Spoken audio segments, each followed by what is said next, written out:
मुन्ना भाई जोशी, सभी परिवार के सदस्य जो सुबह कुछ न कुछ बोलना चाह रहे थे और हमने उन्हें रोक दिया था, उनसे पुनः निवेदन है कि वे आए और मंच पर शेयर करें। हमारे बीच नीमा भाभी, नूतन नगर को यदि खरगोन में कोई पहचान दिलाने वाले थे तो थे हमारे विनोद भैया और वीरेन भैया गौर, जिनके कारण नूतन नगर की पहचान हुई। उस नूतन नगर में बड़े से बड़े आयोजन करने वाले दोनों भाई थे और दोनों भाई नहीं है, हम उनको नमन करते हैं। आज भाभी हमारे साथ में, भाभी कुछ कहना चाह रही है, मैं मंच भाभी को सौंपता हूँ। यहाँ आए हुए सभी अतिथियों का मैं हृदय से स्वागत करती हूँ, अभिनंदन करती हूँ और बहुत बहुत धन्यवाद देती हूँ कि यहाँ जो मैं ये सुनती आई थी मेरे पति से कि ये कॉलोनी नहीं है, ये हमारा परिवार है, और आज उसको उस रूप में देखकर बहुत बहुत खुशी हो रही है कि ये वास्तव में परिवार है। और ये जो हमारी टीम ने जो सबको एकत्रित करके पारिवारिक भावनाओं को जागृत किया, उसके लिए सब बहुत बहुत बधाई है। धन्यवाद।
भाई और बहनों, माता और बहनों और मेरे सभी वरिष्ठ, अब हम एक ऐसे कार्यक्रम की शुरुआत करने जा रहे हैं कि जो हमारे सभी नूतन नगर वासियों से जुड़ी हुई बातें हैं।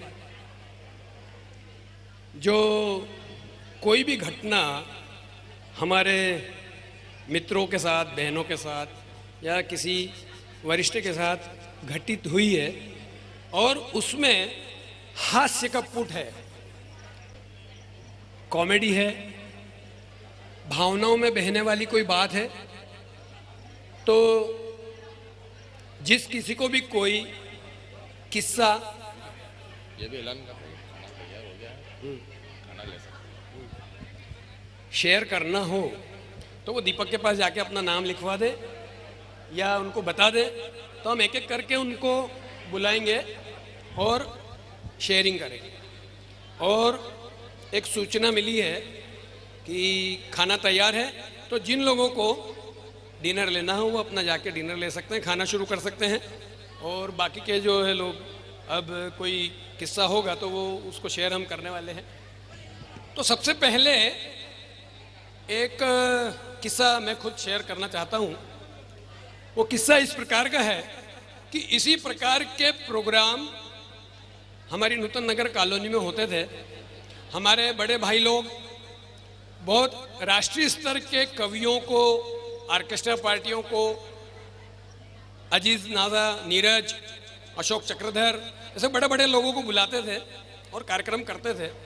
और उसी परंपरा को हमने भी आगे बढ़ाया, सांस्कृतिक कार्यक्रम करते थे।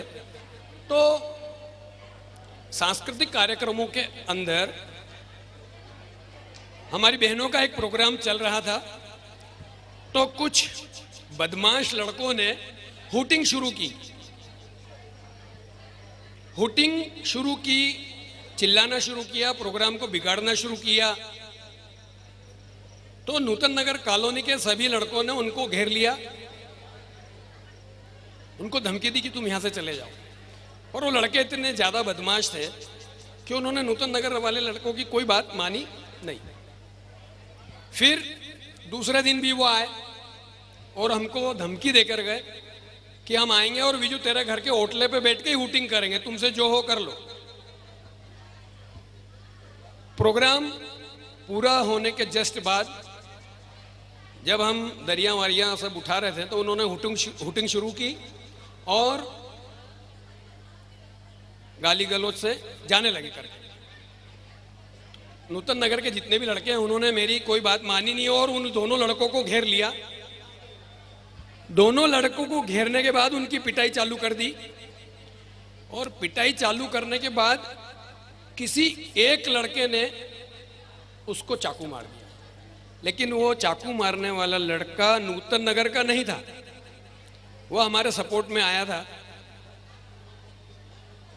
जैसे ही उस लड़के को चाकू लगा और खून देख के सब लड़के भाग गए, घरों में छुप गए, खेतों में चले गए। तो उस वक्त नूतन नगर कॉलोनी में देवी सिंह डंडीर भाई हमारे रहते थे, तो उन्होंने हमको ये सलाह दी कि भाई भाग जाओ, उसको खून निकला है। और अनंत चौदस का दिन था, इसलिए पुलिस स्टेशन में एसपी के अलावा कोई नहीं था। जब वो घायल लड़का पुलिस स्टेशन में, तो एसपी खुद उसको हॉस्पिटल लेके गए। तो उन्होंने ऑर्डर किया कि भाई जो भी चाकू मारा जिस लड़कों, उनको पकड़ के लाओ।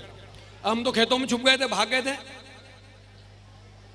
तो हमारे पिताजियों को लेके गए जेल में कि तुम तुम्हारे लड़कों को जमा करो, नहीं तो तुमको छोड़ेंगे नहीं। हमारे पास मैसेज आया कि भाई तुम्हारे पप्पाओं को ले गए हैं